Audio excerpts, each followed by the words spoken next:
Aqui é o professor Ramon. Vamos continuar a nossa revisão para a nossa prova de biologia. Agora nós vamos falar sobre os ácidos nucleicos. Lembrando que este vídeo será bem resumido, será bem específico naquilo que será cobrado na prova. Então vamos lá. O que são os ácidos nucleicos? Para começar, eles são moléculas orgânicas, isto é, eles são compostos lá pelos CHOMPs, carbono, hidrogênio, oxigênio, nitrogênio, fósforo e enxofre, e eles são determinantes para as características de todo ser vivo, certo? Na célula, ele fica em formato de cromossomo. O que é cromossomo? É DNA condensado, material genético condensado. Se você reparar aqui nessa imagem, do ladinho, tem uma caveira, tem um emoticon sorrindo, tem o cérebro, tem o símbolo feminino, símbolo masculino, porque o nosso DNA define muitas características, não só características físicas, mas também características comportamentais. Os ácidos nucleicos eles são receitas para a construção da vida. Então, a vida depende dos materiais genéticos que tem no interior das células. Eles têm um caráter ácido, por isso a gente chama ácido nucleico. Você deve lembrar lá na química que quando uma substância é chamada de ácida é porque ela libera íons H+, em meio aquoso. E por que a gente chama nucleico, ácido nucleico? Porque eles foram descobertos primeiros no núcleo das células. Mas tem ácido nucleico em outra parte da célula? Tem sim, no citoplasma, especialmente nas mitocôndrias, tá bom? Continuando, eles são formados por nucleotídeos. Então imagina só que o DNA, por exemplo, é uma escada, você retorce essa escada e os degraus são os nucleotídeos. Já eu vou mostrar a imagem para vocês, certo? São peças menores que formam o nosso DNA. Então, qual é a função, né? Para que servem os ácidos nucleicos?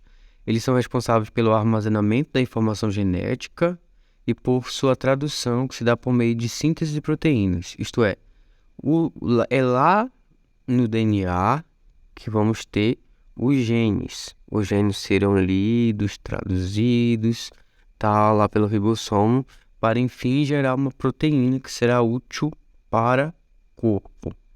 Joia? Quais são os tipos de ácidos nucleicos que existem? Existem, primeiro, DNA, que é ácido desoxirribonucleico. Ele é basicamente feito por duas fitas antiparalelas, certo? E nós temos também o ácido ribonucleico, o RNA, que ele é apenas uma fita. Então, ele é um pouco mais simples, porém, ele é de grande utilidade na natureza. DNA só tem um tipo, mas RNA tem vários tipos. Tem RNA mensageiro, RNA transportador, RNA interferente, mas por enquanto isso não vai ser relevante para a sua prova, certo? Então, essa imagem aqui que nós estamos vendo seria um nucleotídeo, isto é, um degrau lá da nossa escada retorcida.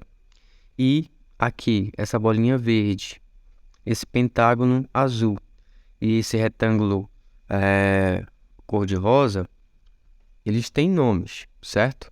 Vamos recordar esses nomes? Então, a bolinha verde é o grupo fosfato, é o que dá o caráter ácido por ácido nucleico. O pentágono azul a gente chama de açúcar ou pentose, considerando que o açúcar do DNA é desoxirribose e o açúcar do RNA é a ribose. E esse retângulo cor-de-rosa é a base nitrogenada. Uma base nitrogenada se conecta com outra base nitrogenada da outra fita, do outro lado da fita do DNA. A gente vai ver isso com calma. Então, existem basicamente 5 tipos de bases nitrogenadas. Vamos recordar aqui? Então, a base nitrogenada, ela pode ser adenina, ela pode ser timina, ela pode ser guanina, ela pode ser citosina e ela pode ser uracila.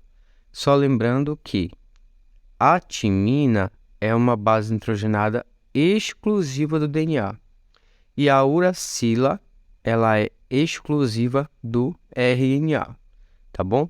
Não esqueça esse detalhe, é super importante para você poder entender as relações entre as fitas de DNA e como ele é utilizado especialmente no que se refere à biotecnologia.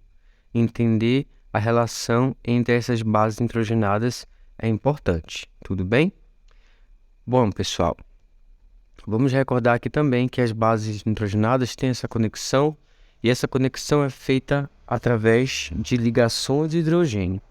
Então, aqui, ó, a adenina e a timina se conectam com 2 ligações de hidrogênio, e a guanina e a citosina se conectam com 3 ligações de hidrogênio. Isso numa fita de DNA. Lá no RNA, a adenina pode se conectar com uma uracila e a guanina com uma citosina. Tudo bem?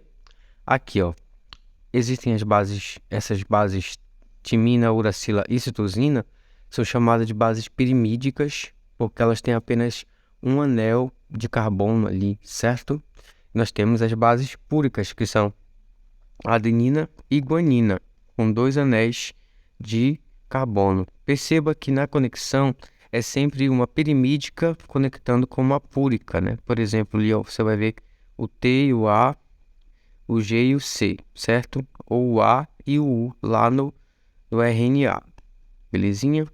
E agora, trabalhando essa questão aqui da conexão entre as bases nitrogenadas, eu vou apresentar aqui para vocês 3 moléculas de DNA. Molécula 1, molécula 2 e molécula 3. Para a gente poder entender um processo que a gente chama de desnaturação do DNA. O que é desnaturar o DNA? É basicamente desmontar ele. Mas para que serve isso aí? Imagine que uma pessoa é morta, encontrado um cadáver, um corpo num local abandonado. Nós temos apenas um resquício de molécula ali para tentar descobrir quem é aquela pessoa, né? Descobrir a identidade dela através do DNA. Então existem técnicas para replicar o DNA, para poder estudar melhor sobre ele. Então, uma dessas técnicas é utilizada a PCR, né? Vocês vão aprofundar melhor nas aulas de biotecnologia, em que a PCR ela vai cortar a fita de DNA no meio através de uma enzima chamada helicase, certo? Então, a helicase vai passar no meio da fita, cortando tudo aqui.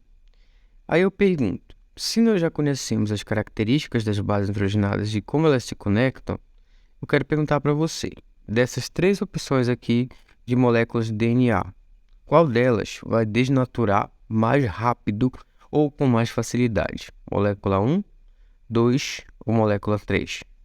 Tempo para você pensar.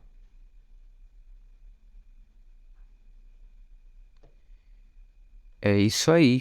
Então, para você que escolheu a molécula número 2, você acertou. Aí você pode perguntar, mas por que, professor? Porque a molécula número 2, ela tem muito mais bases adenina e timina, e essas bases, elas têm apenas 2 ligações de hidrogênio, certo? Enquanto as bases nitrogenadas do tipo guanina e citosina têm 3 ligações de hidrogênio, aqui, ó, adenina se conecta com a timina com 2 ligações de hidrogênio. E a guanina se conecta com a citosina com 3 ligações de hidrogênio. Então é muito mais fácil quebrar a ligação entre adenina e timina. E como a molécula número 2 tem mais adenina e timina, ela vai ser desnaturada mais facilmente. Portanto, a resposta é número 2, molécula número 2. Beleza? Então, isso aqui é o básico para a sua prova. Espero que tenha ficado claro para você e boa sorte.